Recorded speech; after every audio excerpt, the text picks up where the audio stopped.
Tenants, stop signing leases. They don't protect you like you think they do. Yes, I'm Richard Gibson, Director of Residential Property Management at WSR Property Management. And yes, my team of 12 property managers and I work with landlords throughout Riverside, Orange, and San Bernardino counties to stay profitable, follow the law, and treat their tenants fairly. So if I work for the landlords, why should tenants trust anything I have to say? Because it's true. If you're a renter in California and you just signed a 1-year lease, you may have just guaranteed your landlord's income, while locking yourself into all the risk. And here's the part no one tells tenants. In many cases, you didn't need to sign it in the first place. I know that sounds extreme. I know I run WSR Property Management in Riverside. I know I represent landlords, but I'm telling you, if I were a tenant in California today, I would seriously question signing a fixed term lease. So let's talk about why. And landlords watching, you may not like this one, but I just did a companion video for why landlords should never sign leases either. It's on my landlord-facing YouTube channel, so check out that video too. The link is in the description. Tenants are told, a lease gives you stability, a lease protects you, a lease guarantees your housing. But does it? In California, under the Tenant Protection Act of 2019, once you've been in a qualifying property for 12 months, landlords typically need just cause to terminate. That means they can't just wake up one day and decide you're out. So here's the question. If the law already protects you, why are you signing a document that guarantees the landlord 12 months of rent? Think about that. Who is getting certainty, you or them? And in a minute, I'm going to tell you the exact situation where a lease can cost a tenant thousands of dollars. But first, here's what I see constantly in Riverside. You sign a lease, then lo and behold, maybe month 4, job relocation, or month 6, relationship ends, or month 7, you buy a house, or month 8, you hit a hardship. Now you want out. But the lease says 12 months. And yes, legally, landlords can hold tenants responsible until a replacement is found. We've done it. That's not cruelty, that's contract law. But from the tenant's perspective, that lease just became a financial anchor.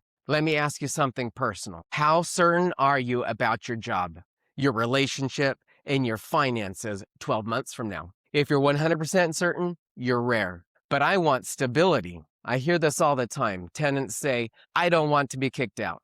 Totally fair. But here's the uncomfortable truth. Landlords need you as much as you need them. Vacancy is very expensive. And in many California properties covered by AB 1482, the Tenant Protection Act of 2019, after 12 months, even month-to-month tenants are protected by just cause. So the lease didn't create stability, time did, the law did. Now, not every property is covered. Single-family homes owned by individuals can be exempt if proper notice is given. So yes, context matters. But most tenants don't even ask whether their property is covered. They just assume the lease equals safety. That assumption deserves scrutiny. And wait until you hear this comparison from 2 properties we manage in Riverside. Here's a real-world example. We manage a 10-unit building near downtown Riverside, month-to-month only, no fixed-term leases. Average tenants stay over 4.5 years. Now compare that to a 15-unit property we manage near UC Riverside. That one starts with a 1-year lease, then goes month to month. Average stay, about 3 years. Different demographics for sure, but here's the bigger takeaway. People don't stay because of a lease. They stay because moving is expensive and exhausting. Once you move, you set up utilities, change your address, move furniture, adjust your commute. You don't want to do it again. So ask yourself, is the lease actually creating stability or just creating liability? Now let's talk numbers. If you're paying $2,500 per month and you break a lease with 5 months remaining, that's over $12,000 in liability. Even if the landlord mitigates damages and finds a new tenant quickly, you're still potentially responsible during that vacancy period. Month to month, you give proper notice, you move, you're done. Why would a tenant voluntarily remove their own flexibility? Here's the psychological trick. Leases feel official. They feel secure. They feel adult. But sometimes they're just psychological comfort. Landlords like leases because it seems to lock in income. Tenants like leases because it feels like a promise. But in California's regulatory environment, that promise may not be doing what you think it's doing. Let me ask something bold. If leases were overwhelmingly better for tenants, why do landlords insist on them? Now, let's not be reckless. There are times a lease benefits the tenant. Maybe you negotiated below market rent. Maybe you know for sure you'll stay the full year. Maybe the property is exempt from AB 1482. Or maybe you want zero chance of a mid-year rent increase. In that situation, a lease can absolutely work in your favor. But that's strategic, not automatic. In fact, I just had a landlord make me do a 2-year lease extension with one of our tenants that locked the tenant into under market value rents for 2 years. That tenant would have been dumb not to sign the lease. It will save him thousands over the next 2 years. Smart for the tenant, bad move for the landlord. In a moment, I'm going to flip this back to landlords because some of them watching right now are furious. But first, think about this scenario. If a landlord decides to sell the property and you're mid-lease, the sale can get complicated. Now you have to keep the house clean for showings. People are coming into your home throughout the day with or without you there. And you don't even know what the new landlord is going to be like. Maybe it's just time to move on. Month-to-month arrangements can create smoother transitions.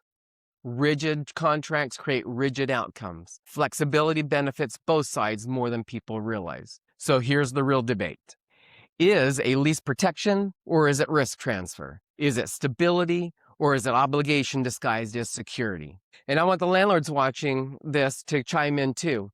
Do you prefer leases because they protect tenants or because you feel they protect your cash flow? Be honest. Now, my job isn't to tell tenants what to do. My job is to structure rental agreements intelligently under California law. At WSR Property Management here in Riverside, we help owners understand whether their property is subject to AB 1482, when leases make sense, when month-to-month makes more sense, and how to avoid unintended consequences. If you're a local mom-and-pop owner or accidental landlord and want clarity on what structure is smartest for your property, schedule a free owner consultation at WSR.net. Strategy matters more than tradition. Let's debate. Tenants, would you sign a lease if you knew month-to-month gave you similar legal protections? Have you ever regretted signing a lease? Landlords, would you offer month-to-month only? Or does that feel too risky? And here's the big one. Are leases about protection or control? Drop your thoughts below. I genuinely want to see where people land on this. In closing, leases are not evil, but they are not automatically wise. In California, especially in cities like Riverside, the legal landscape has shifted and tenants should understand the power dynamics before they sign anything binding them for 12 months. If this sparks something for you, hit like and subscribe and share this with someone about to sign a lease. I'm Richard Gibson with WSR Property Management. Smarter management, lower stress, better returns. WSR Property Management. You don't have to do it alone. Thanks for watching. See you next time.